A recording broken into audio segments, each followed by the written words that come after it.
Good morning, students. Here Seema Sharma, PGT Biology from Suraj School.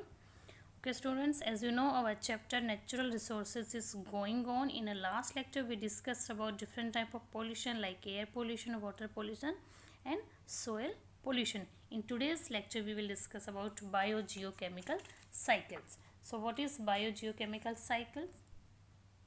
Are the transfer of matter or energy between the biotic or abiotic component of the biosphere.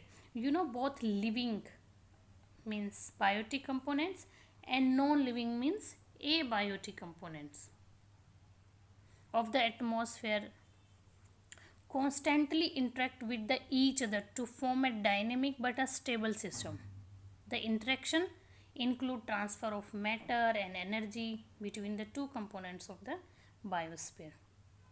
Biosphere में हम किस चीज़ को include करते हैं? हमने देखा था कि बायोस्फीयर में हम क्या लेते हैं. बायोस्फीयर मीन्स जिसमें हम इंक्लूड करते हैं lithosphere, land, hydrosphere, water and atmosphere, air. जब इन कंपोनेंट में आपस में जो इंट्रैक्शंस होते हैं मैटर और एनर्जी के, okay, this is the biochemicals cycles. As far as nutrients are concerned, all living organisms require 8 elements as a nutrient in a relatively larger amount, like carbon, hydrogen, nitrogen, sulfur, oxygen, phosphorus, potassium, and calcium. And the living organism get the nutrient element from the lithosphere, hydrosphere और atmosphere. कोई भी living organism है जो वो nutrient लेगा तो very obvious biosphere से लेगा. बायोस्फीयर मीन्स लिथोस्फेयर सोयल से लेगा, हाइड्रोस्फेयर वाटर से लेगा और एटमॉस्फेयर एयर से लेगा. Okay, the nutrient elements derived from the earth by the living organism for the use of their growth and metabolism are called biogeochemicals. The common biogeochemical cycles are water cycle. It's a very easy. Second is nitrogen cycle. First is water cycle, second nitrogen cycle, third carbon, and fourth one is oxygen cycle. Water cycle.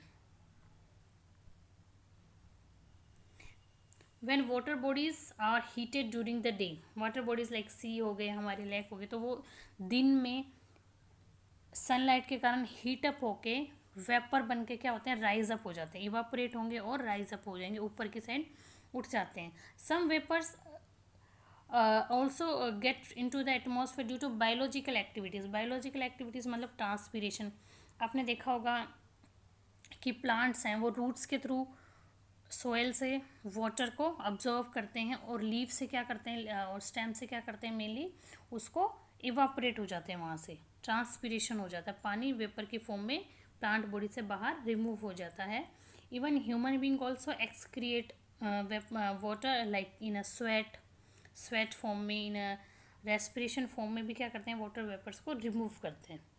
Okay, तो water vapours हमें transpiration, respiration और heat up होने, water body के heat up होने से हमें vapours मिल गई और वो राइज अप हो जाती है, ऊपर की साइड उठ जाती हैं. As the water vapours rises it cools and condense. वो ठंडे होते, कंडेंस होते हैं, इकट्ठे हो जाते हैं टाइनी ड्रॉपलेट्स ऑफ वाटर में. And these appear as a cloud. जब वो इकट्ठे हो जाते हैं तो वो हमें क्या हो जाते हैं, किस फॉर्म में दिखते हैं, क्लाउड फॉर्म में दिखते हैं, right. And they fall down as a rain. और रेन की तरह वो क्या होते हैं, फॉल डाउन, नीचे गिरते हैं. Water forms about 70% of earth surface and represent the most extensive habitat for the organism. A variety of animals and plants live in water. They have a special adaptations for aquatic life. Water being a universal solvent, you know,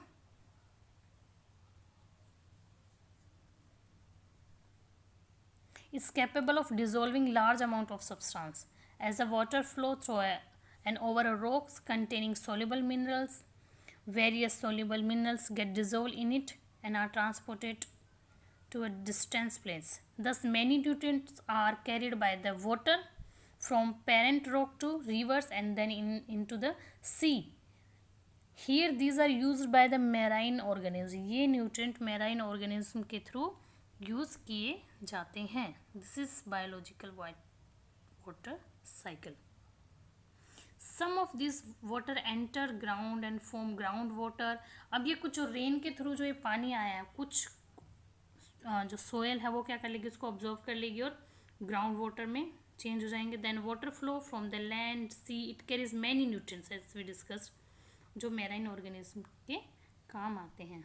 this is the water cycle. Okay students, thank you. In the next lecture we will discuss about nitrogen cycle. Thank you and have a nice day.